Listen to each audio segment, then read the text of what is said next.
Let's solve one beautiful math question in the easiest way. Ready? But before we start, try this question in your mind. You got it? Now, what's the easiest method to solve it so that you will never lose here again? We have given 88 divided by 8 plus 4 factorial. To solve this, first we need to know the value of 4 factorial. 4 factorial is nothing but 4 into 3 into 2 into 1, which is 24. Now the entire equation becomes 88 divided by 8 plus 24.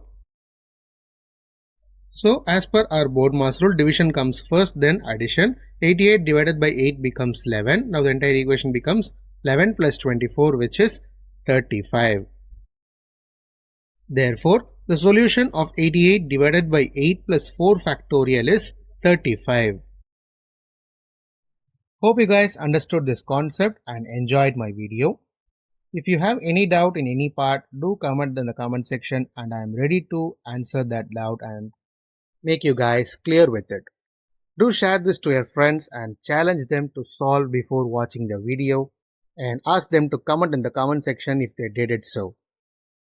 Thank you friends. Do subscribe my channel for more interesting videos like this and we will meet in a new video soon.